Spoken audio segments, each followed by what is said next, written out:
In January 1968, NLF guerrillas, backed by North Vietnamese troops, launched a full-scale offensive against the cities and towns of the South. For 2 years, they had been cautious, avoiding big battles. But at Tet, the Vietnamese New Year, they staked everything on one all-out bid for victory.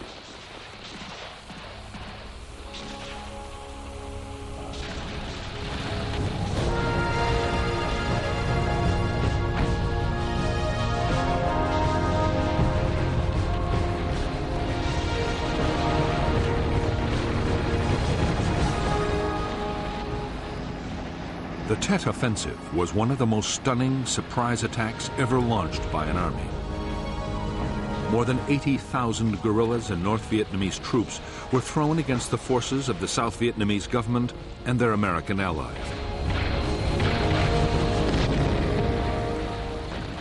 The battles were on a scale which no one had imagined the Viet Cong could achieve. The fighting even spilled into the American embassy in Saigon.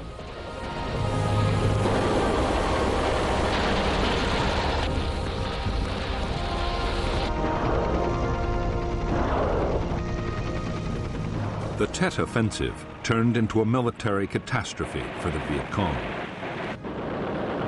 In clashes of shocking violence, the guerrillas lost most of their best fighters. But in one of the greatest ironies in the history of war, the Viet Cong's military defeat turned into a political victory. It was a victory that would change the whole course of the war in Vietnam.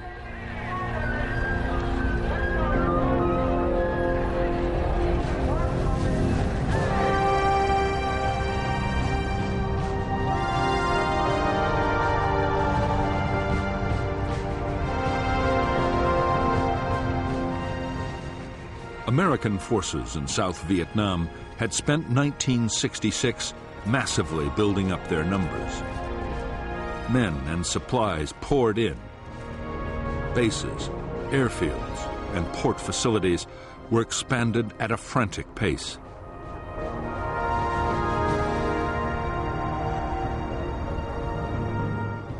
By the start of 1967, the Americans had 389,000 troops and were ready to go on the offensive.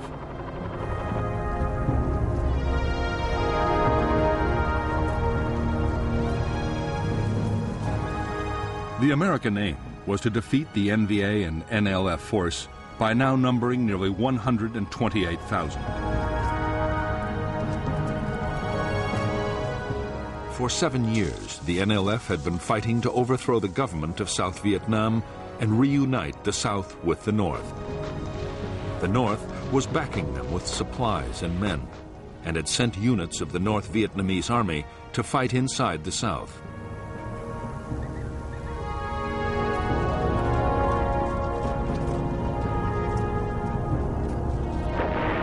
American commanders wanted to take on the enemy's big units, the battalions and regiments. If U.S. forces could destroy them faster than they could be replaced, the war would soon be over.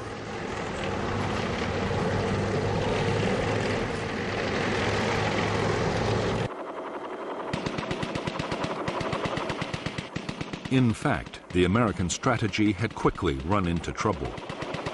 After early battles in which enemy regiments had suffered heavy casualties, they had avoided head-on clashes. Instead, the Viet Cong meant to stick to hit-and-run and ambush.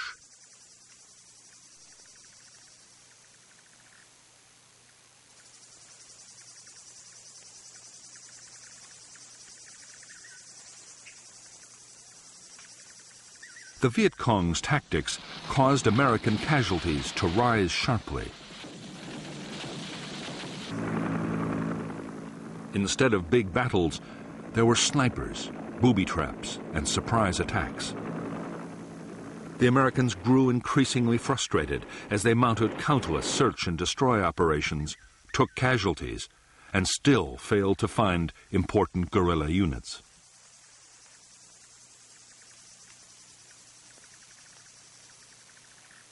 The commander of American forces in Vietnam, General William C. Westmoreland, was determined to make the Viet Cong fight big battles. Only then could superior American firepower be used to the full.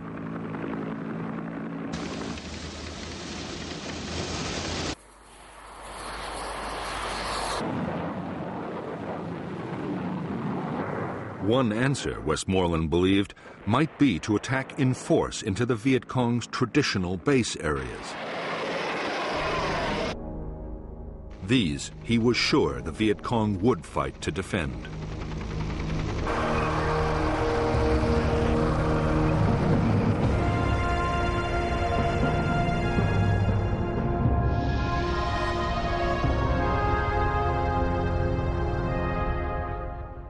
By 1967, there were strong American Marine forces based in the heavily populated coastal areas of northern South Vietnam.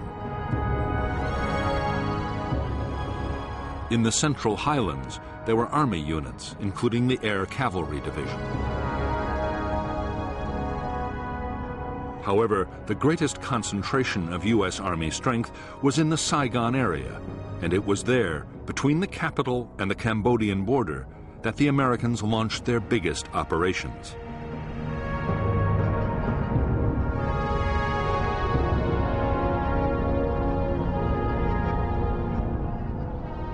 The Viet Cong base areas targeted by the Americans were the Iron Triangle, only 20 miles from the capital Saigon, and War Zone C, near the Cambodian border.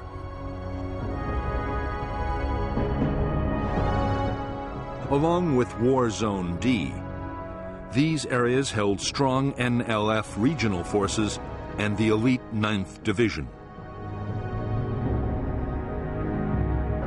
Supplied down the Ho Chi Minh Trail from North Vietnam, the bases were springboards for attacks in and around Saigon.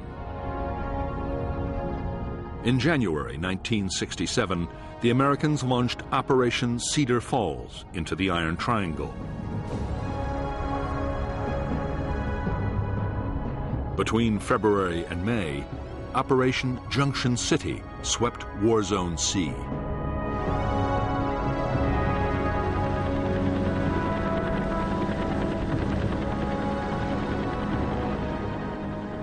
In Cedar Falls and Junction City, up to 25,000 Americans and South Vietnamese Army troops swept through the NLF's base areas. There were hundreds of firefights and several major NLF attacks with assaults by thousands of guerrillas.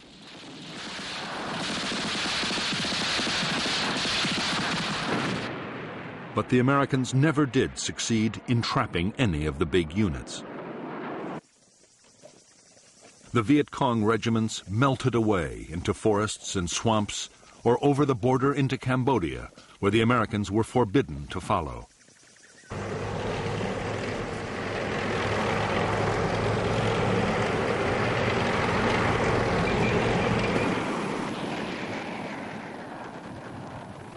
Even though U.S. commanders had failed to provoke the big battles they wanted, they were more optimistic than before. They had done massive damage to the Viet Cong's installations and had captured huge amounts of supplies. Cedar Falls and Junction City alone had killed nearly 3,000 guerrillas.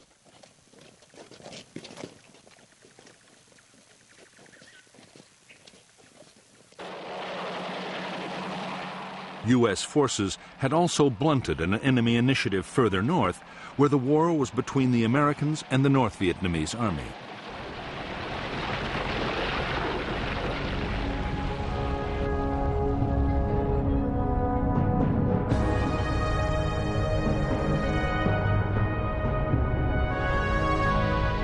North and South Vietnam were separated by a demilitarized zone, inside which troops were not supposed to operate. South of the zone, the American defense against the North Vietnamese Army was a string of fire bases. Khe Sanh, the Rock Pile, Camp Carroll, Cam Lo and Dong Ha along Route 9, and the newly built Con Thien and Jiaolin.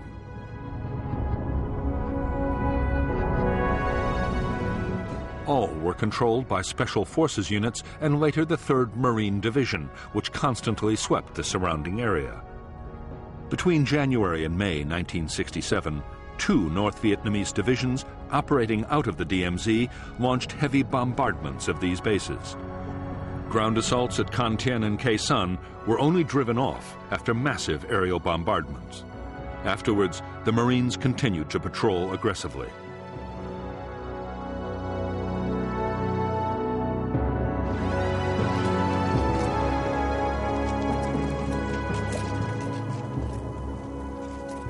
The increased North Vietnamese activity on the DMZ triggered an American plan to reinforce the whole area. More Marines were moved up, and Army units were redeployed from other parts of South Vietnam.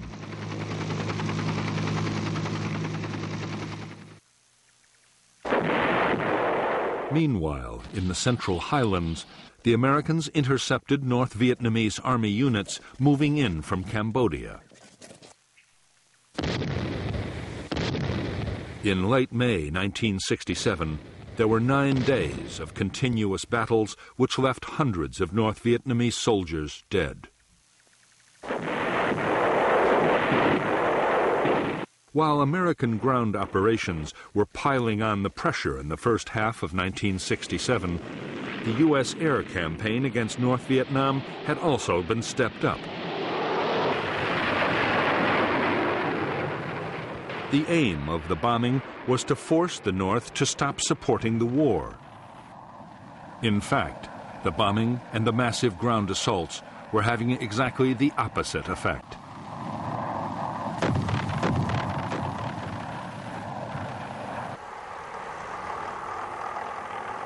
Far from giving up, North Vietnam was preparing to unleash the biggest offensive of the war so far.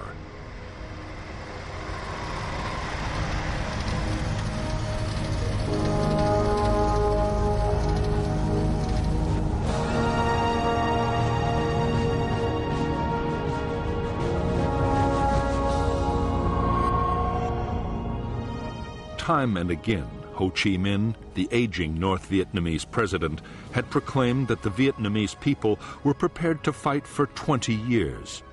He insisted they would pay any price to reunite Vietnam and drive out the Americans.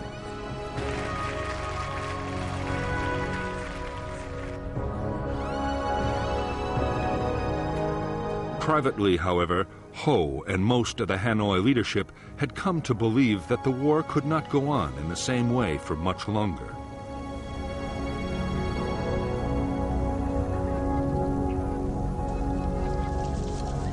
The problem was not just the casualty rate in the South, estimated by the Americans to be at least 5,000 troops dead every month.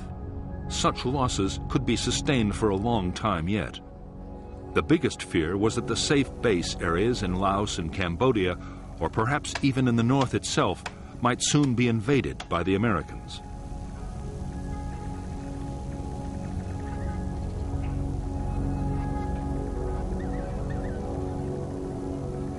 There were also worries about how well the morale of the population would stand up to a bombing campaign that might go on for years.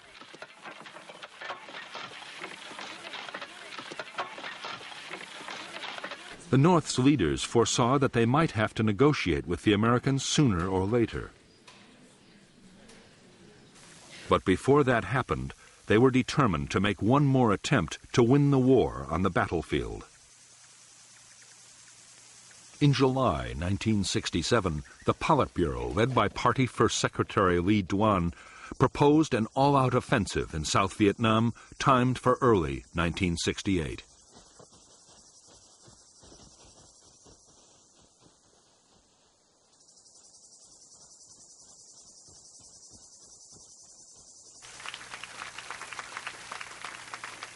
Up to recently, command of the war effort in the South had been divided between General Giap, who controlled the North Vietnamese Army's campaigns, and General Tan, who ran the war further south.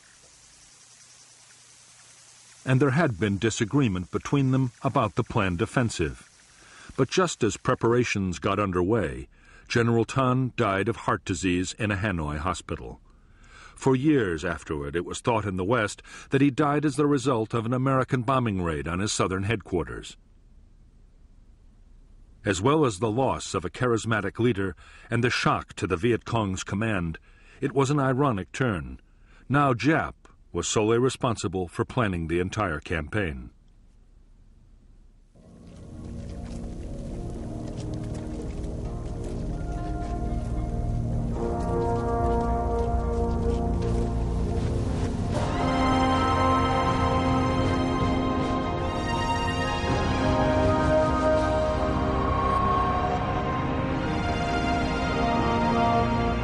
Since he had first dispatched combat troops to South Vietnam, the U.S. President Lyndon Baines Johnson had been determined to limit the war's impact on the American people.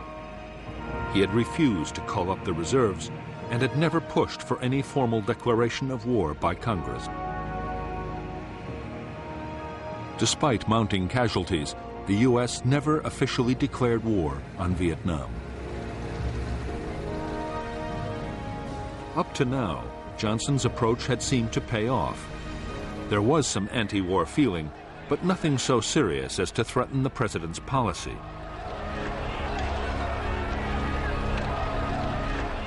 However, the toll of American combat casualties, now running at more than 6,000 killed, wounded, and missing every month, was hardening opposition.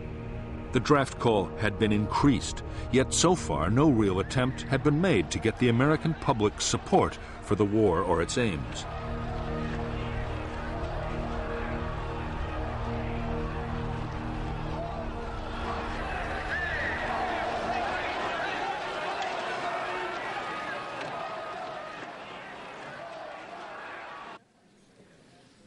Divisions were beginning to open up between the president's military and civilian advisors. The Joint Chiefs of Staff wanted more damaging targets for the bombing campaign against the North. A widening of the ground campaign into Laos, Cambodia, and possibly North Vietnam, and a big increase in troop levels.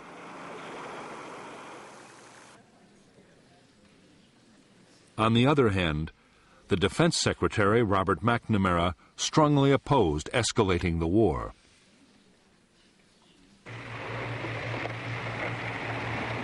McNamara believed that widening the conflict would run a real risk of drawing in Communist China or the Soviet Union.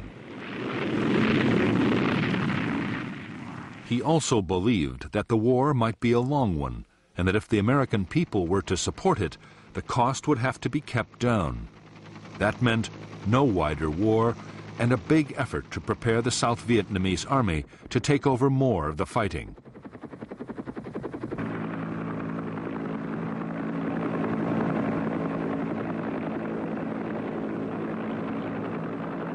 In the face of contradictory advice from his military and civilian advisors, President Johnson's reaction was to compromise.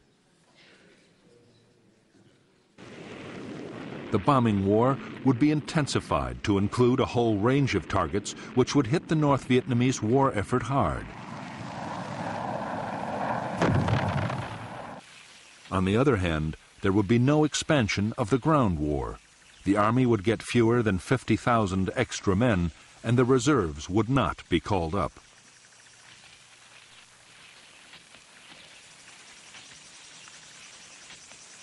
On September 29, 1967, President Johnson took a step closer to those advisers who were arguing against escalating the war. At San Antonio, Texas, Johnson declared that the U.S. would stop bombing North Vietnam if Hanoi promised not to take advantage of the ceasefire.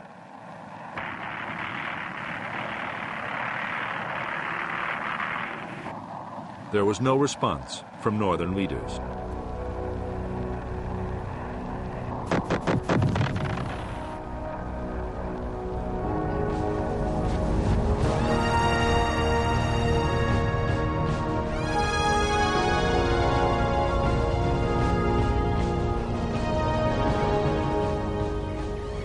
The Great Offensive, meant to change the course of the war, was to begin with full-scale Viet Cong attacks on cities, headquarters, and radio stations all over South Vietnam.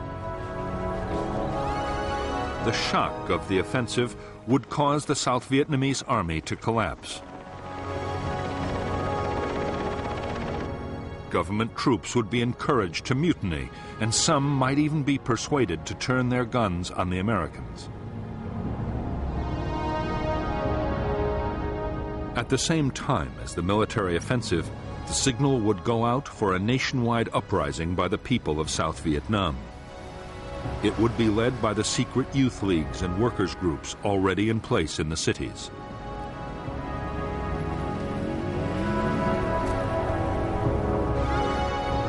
The government would be overthrown, and a new NLF-led regime would call for the Americans to leave.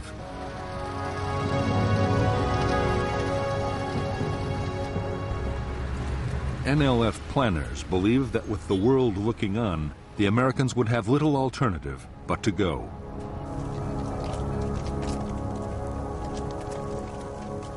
The success of the general offensive depended on the Viet Cong avoiding the overwhelming firepower of American forces. Fortunately, the cities and towns were garrisoned by the much less formidable South Vietnamese army.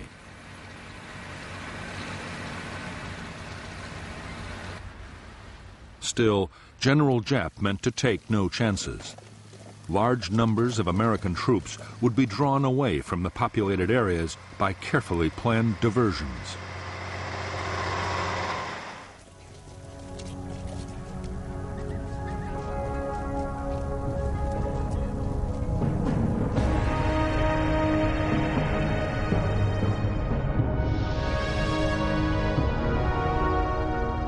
In the last months of 1967, the North Vietnamese army meant to attack government troops at Song Bay and the American base at Dak To. The U.S. Marine outpost at Con Thien would also be hit, and forces would be massed around Khe Sanh. An elite NLF regiment would also hit the South Vietnamese army garrison at Loc Ninh. The attacks near South Vietnam's borders would draw American forces away from their main base areas and deep into the interior. The general offensive and uprising would then begin. The Viet Cong would attack the national capital, Saigon, most of the country's 44 provincial capitals, and over 100 other towns. The last phase would happen at Khe Sanh. There, the NVA would win a major victory over the United States in a huge set-piece battle that would destroy the American will to carry on the war.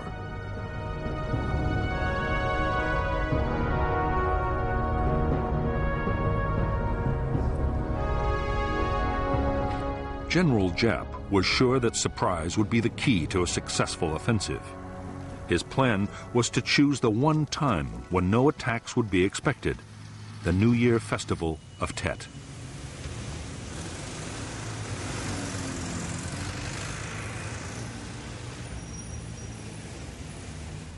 In previous years, an informal ceasefire over the holiday had seen vast numbers of South Vietnamese army troops on leave, celebrating with their families. Although an attack during Tet would be deeply offensive to much of the population, it would be certain to catch the enemy totally unprepared.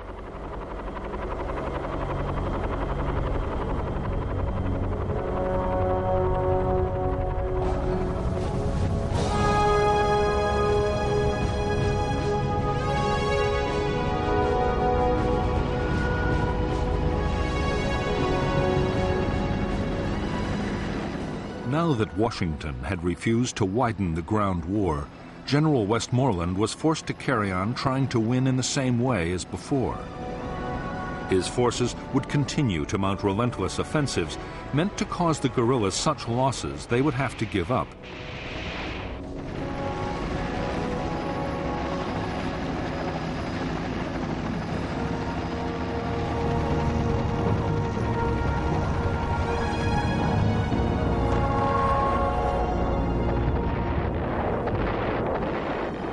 Meanwhile, there was another war to be fought too.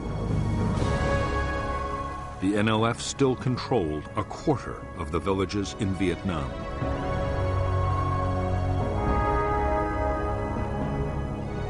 Attempts by the South Vietnamese government to get back control of the rural areas had been going on for years. Various pacification programs had tried to win the people's support and root out the NLF political organization. The campaign had failed dismally, in part because it was poorly coordinated with the American war in the field, and because successive Saigon regimes and the CIA had alienated the people with thousands of assassinations of suspected NLF sympathizers. It was also in this year that the Phoenix program of assassinations began. Washington was now insisting that the two efforts, pacification and the bigger war, had to be pulled together to make one grand strategy.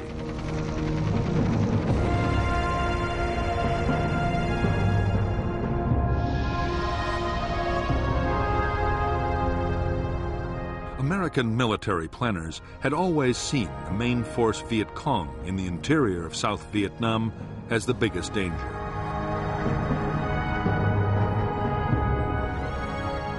They threatened the populated areas with attack, and the Americans believed they supplied men, food, and weapons to the local guerrilla units.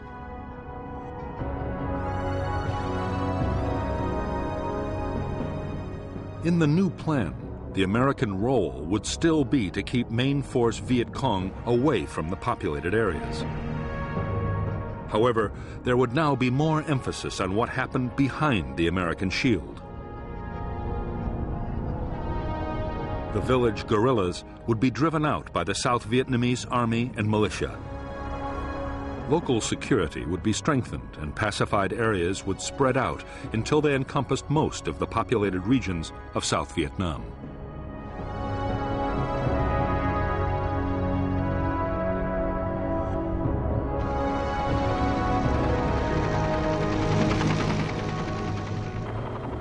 American strategists were convinced that if the U.S. military effort and the government's pacification program could be made to work together, they could win the war against the Viet Cong.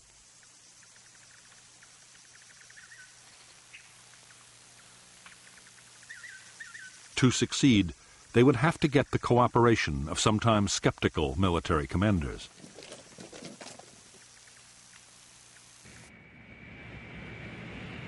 They would also have to do something about the huge number of different American agencies supporting pacification projects.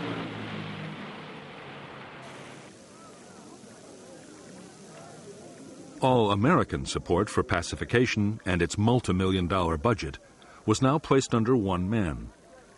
Robert Comer was given the rank of ambassador, equal to a four-star general, and made Westmoreland's deputy.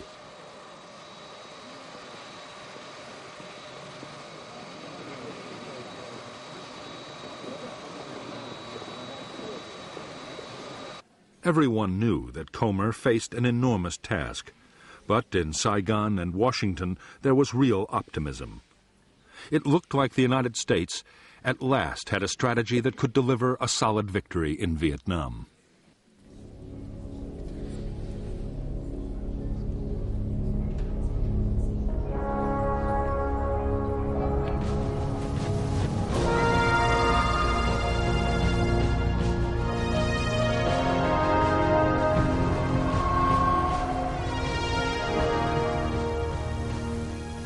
For the Tet Offensive, North Vietnamese leaders had decided to rely on Viet Cong guerrillas for most of the fighting, rather than the regular army. They believed that the people of the South would be more likely to join the revolt if the offensive was led by Southerners. It would also reassure the NLF leadership inside the South, who had a real fear that their role in the war would be taken over by Hanoi.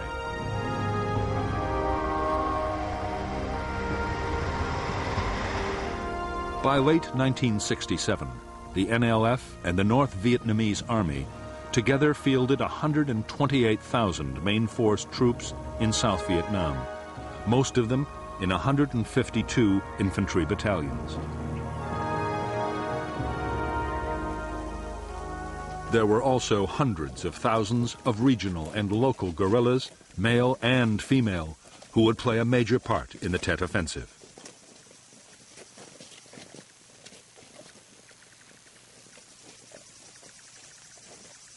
Although the Americans believed that local Viet Cong guerrillas in the villages were supplied and supported by the main force units, the opposite was usually the case. It was the village guerrillas who supported the main force battalions.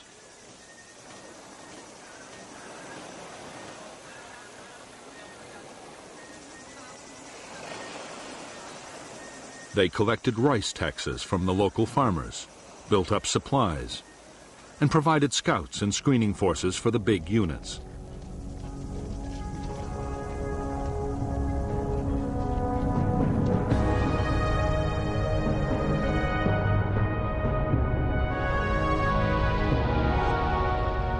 All communist military forces in the southern part of South Vietnam were controlled through the Viet Cong's mobile headquarters, the Central Office for South Vietnam.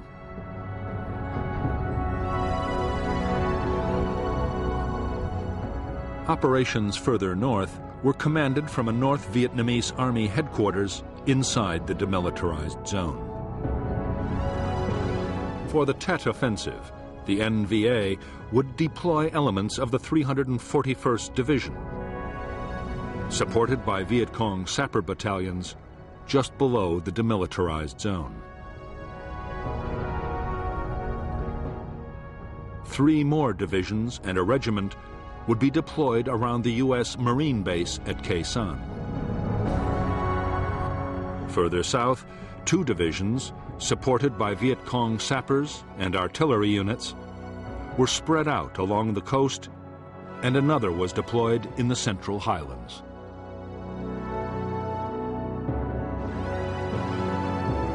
The Viet Cong fielded 3 formations of divisional strength, all within 75 miles of Saigon.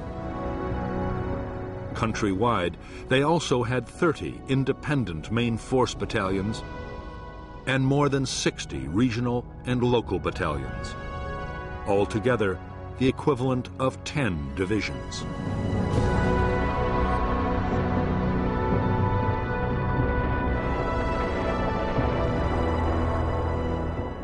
During 1967, American fighter bombers would fly 53,000 attack sorties against the Ho Chi Minh Trail. Their aim was to cut off the flow of forces and weapons from the north to the southern guerrillas. In spite of the massive scale of the bombing campaign, it was having little real impact on the Viet Cong's buildup for the Tet Offensive. The area the bombers had to cover was vast, and the Viet Cong were experts at camouflage.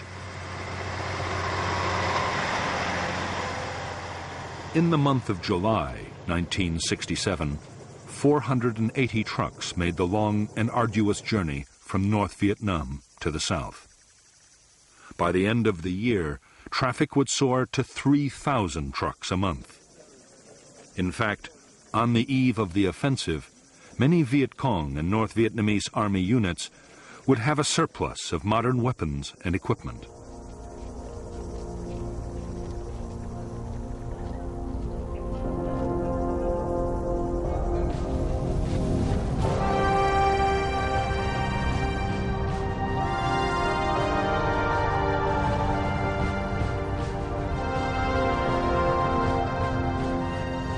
The North Vietnamese Army and most Viet Cong guerrillas were well equipped with light infantry weapons, including the superb AK-47 Kalashnikov assault rifle.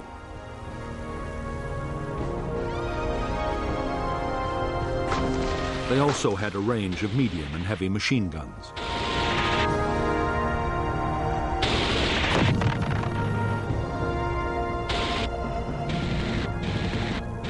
Because American aircraft were always on the prowl, almost everything had to be carried by porters, often at night. That meant the most valuable weapons were those that had the hitting power, but could still be transported easily.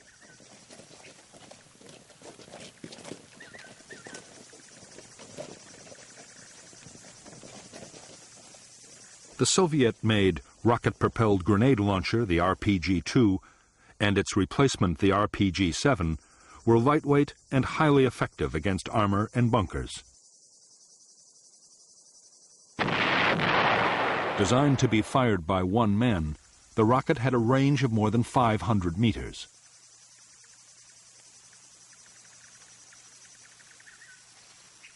For much longer ranges, the Chinese 75mm recoilless rifle, the Type 52, was an accurate and powerful weapon. It was able to fire high explosive shells over 6,600 meters. And with a high explosive armor-piercing shell, it was effective against armor at up to 800 meters. Its big disadvantage was that if its crew needed to move fast, it was a cumbersome weapon to manhandle.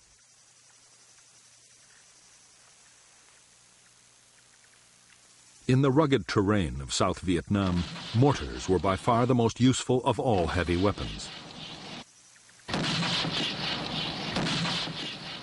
The NLF and the North Vietnamese Army had thousands, and they were the perfect combination of hitting power, range, and portability.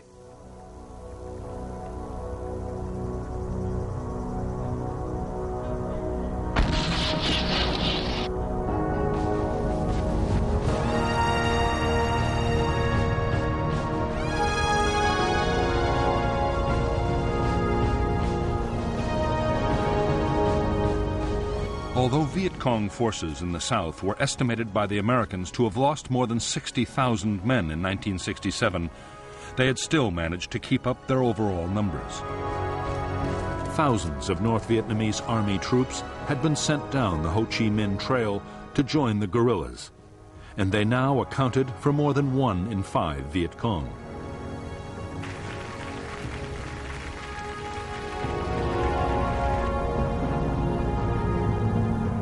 The guerrillas also operated a draft in the villages. Because men younger than 20 were not called up by the South Vietnamese Army, most teenagers were still at home and made up a huge pool of potential recruits.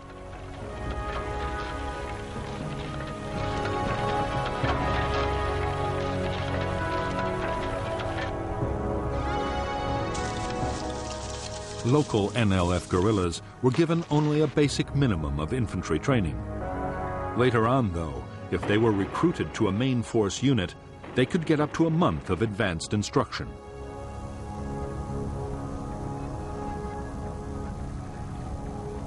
There were also dozens of training centers spread all over South Vietnam, running long courses for squad and platoon leaders, operators of crew-served weapons, and radio men.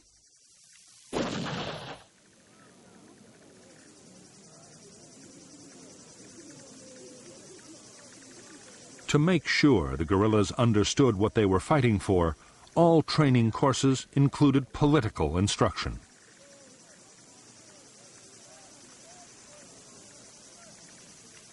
Most Viet Cong attacks planned for the Tet Offensive were to be led by elite sapper commandos. Their job would be to launch the initial assaults, blasting their way into enemy headquarters and bases. Most sappers were part of well-trained main force battalions, but for Tet, the Viet Cong would also heavily rely on local sapper units, men and women recruited inside the cities. Many drove pedicabs, cyclos, and taxis, or were chauffeurs and delivery men, and knew their way around the streets like no one else could.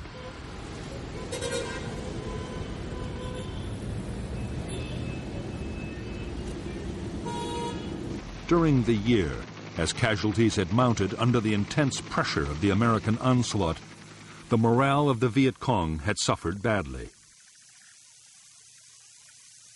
But news of the planned general offensive quickly revived the confidence of the guerrillas. Political officers worked hard to persuade the troops that the campaign would bring the victory they had fought so long to win.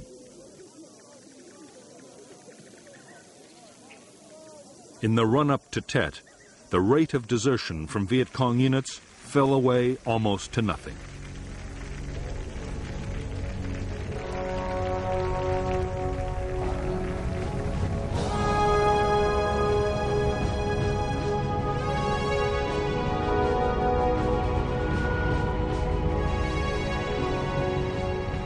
By late 1967, there were almost 500,000 American military personnel in South Vietnam.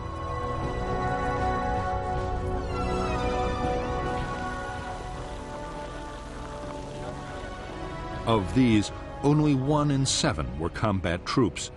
The rest were the support personnel needed to run a military machine that relied on high-tech weaponry and consumed vast amounts of supplies.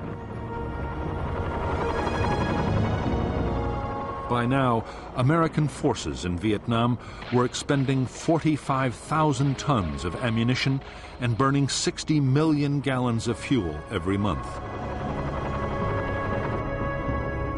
Almost everything came from the United States, and when it arrived in Vietnam, there was a massive problem of storage and distribution. Huge numbers of men were tied up just handling the supply traffic.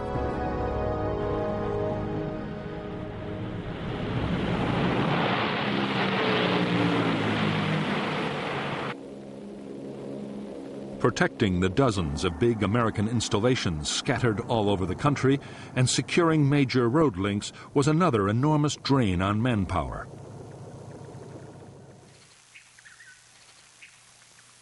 During 1967, the new American emphasis on pacification had led to more attention than ever being paid to improving the South Vietnamese armed forces.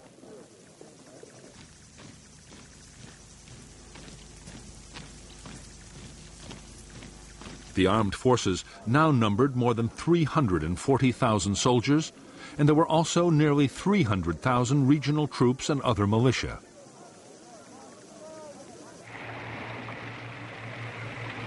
The South Vietnamese also had a small navy for coastal and river patrols and an increasingly effective air force.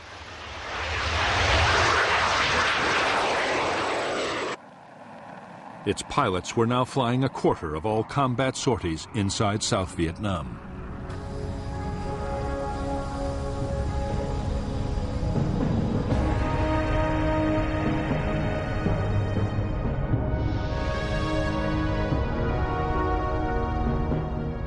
The South Vietnamese Army had divided the country into 4 tactical zones, one for each Army Corps.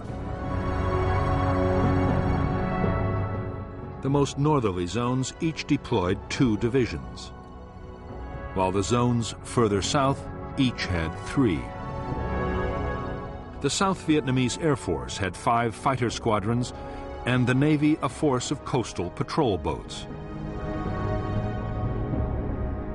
The Joint General Staff's reserve was an airborne division and 2 Marine brigades.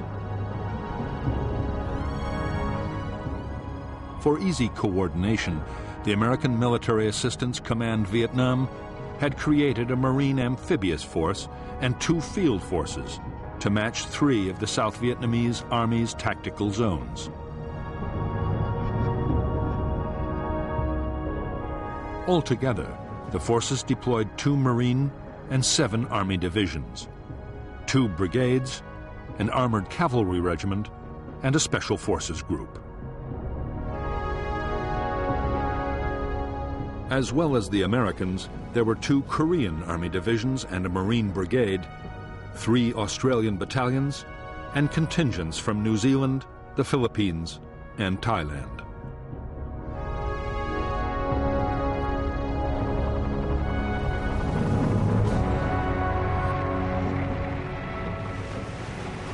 During 1967, the Americans had launched their first combat operations in the extreme south of Vietnam.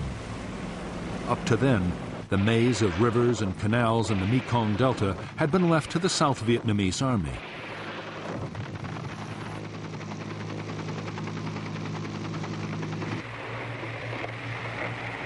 Now the mobile riverine force a brigade of the U.S. 9th Division had moved in to help fight the NLF for control of the richest rice-producing area in Vietnam.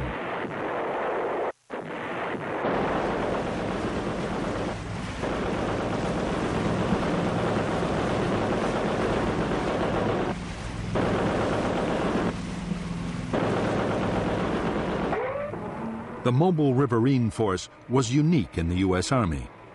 Not since the American Civil War had the Army deployed a completely amphibious force.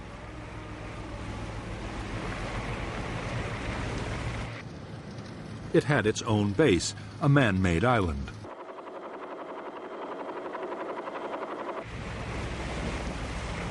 Navy boats carried the troops into action and provided escorts. Heavy firepower was carried by armored vessels named monitors after their Civil War forebears.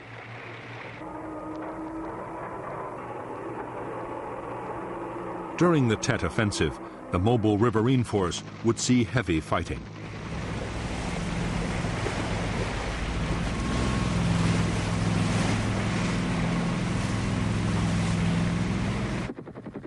In the Mekong Delta and the other heavily populated parts of South Vietnam, the government army would bear the brunt of the Viet Cong's planned offensive. Some South Vietnamese formations, Ranger, Marine, and airborne units, and a handful of infantry divisions were professional, dedicated, and well led. They knew their battleground and their enemy.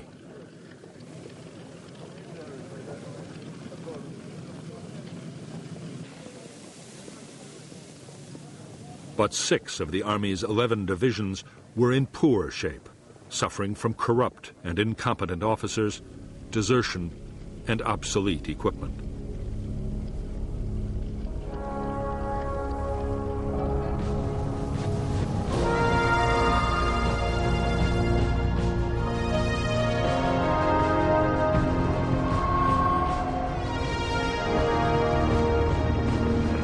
At the center of American military doctrine was the idea that troops should be maneuvered to fix the enemy in position so that firepower could be unleashed to destroy him.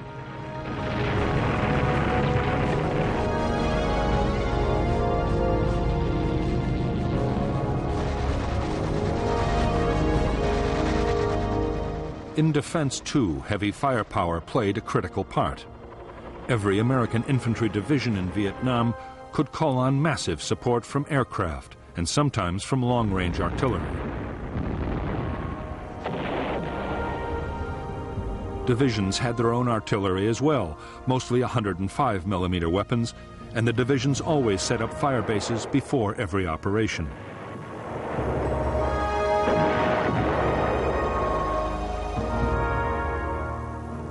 Each company also had its own mortars.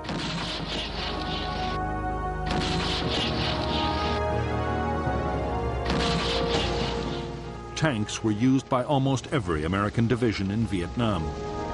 The most important tank unit was the 11th Armored Cavalry Brigade.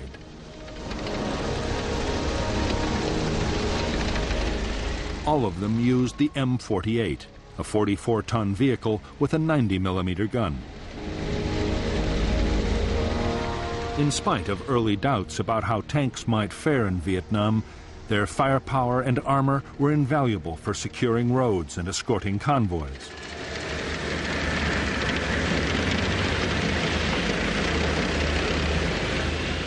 The Marines also deployed the Ontos, a weapon originally designed as a tank destroyer. The Ontos mounted 6 recoilless rifles, and during the Tet battles would prove invaluable for clearing buildings and destroying fortifications.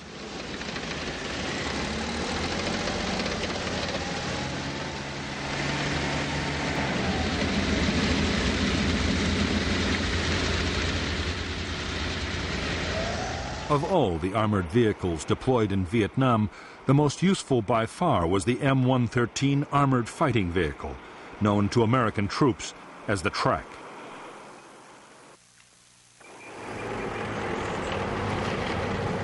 It was so vulnerable to mines that its crew usually sat on top, but it was extremely heavily armed. tracks mounted several weapons, including at least one 50-caliber machine gun, a weapon too heavy to carry on foot.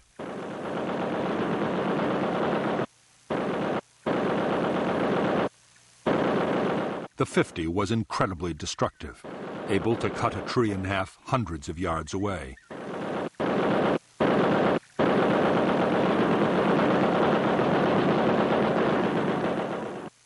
The weight of firepower that a track could deliver and the vast amounts of ammunition it could carry saved American units from being overrun time and time again.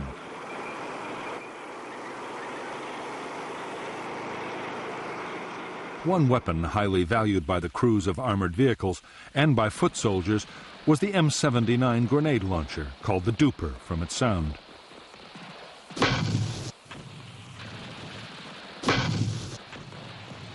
The Duper's range was up to 250 meters, and its explosive shell would kill within 15 feet of the blast.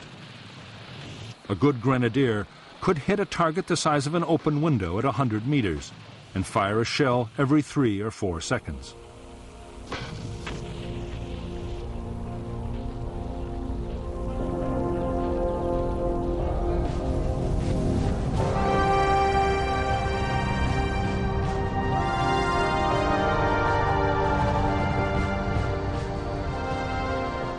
For the South Vietnamese conscript soldier, 1967 had begun to show some signs that army life might become bearable. Food and accommodation improved slightly. Amongst the professionals, in the better units at least, confidence was high. Many officers and NCOs had been at war for years and were both tough and tactically skilled. But in spite of this, the desertion rate continued to rise.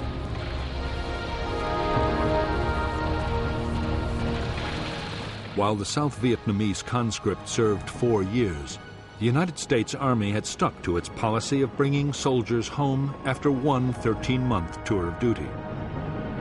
It was effective in preventing combat fatigue. But the decision was having a real impact on the battlefield. Units were constantly losing experienced men who were replaced by newcomers, unable to spot booby traps and ambushes, and not yet used to Vietnam's punishing climate. Officers served only 6 months in combat, and new arrivals had a very high chance of being killed or wounded. Drop back about 5 meters, 5 meters. American combat units in the field were almost always seriously under strength.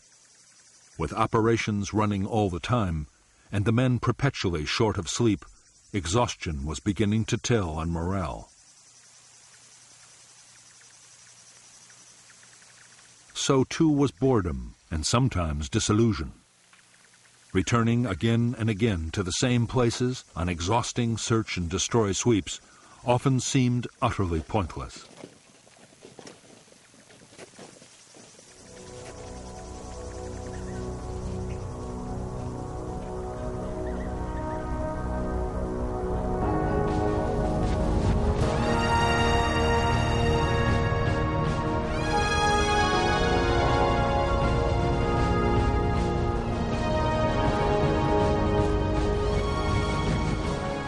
In the early autumn of 1967, as communist forces were building up for the Tet Offensive, the internal divisions that had plagued both sides throughout the war began to come to a head.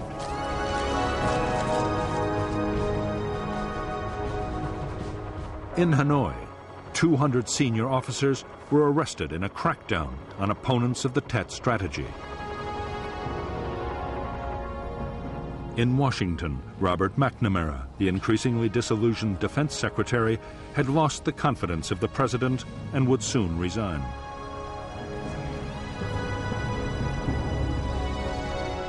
As for Johnson himself, he faced a presidential election late in 1968, and there was already opposition from within his own Democratic Party. Meanwhile, on the streets, opposition to American involvement in Vietnam was growing more and more vocal. As Johnson's popularity slipped to an all-time low, he clung to his belief that the public could be persuaded to back his conduct of the war.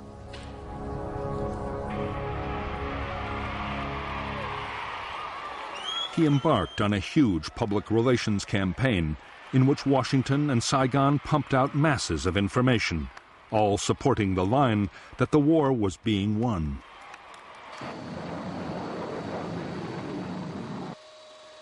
President Johnson toured military bases around the country and even recalled General Westmoreland from Vietnam to add his weight to the argument.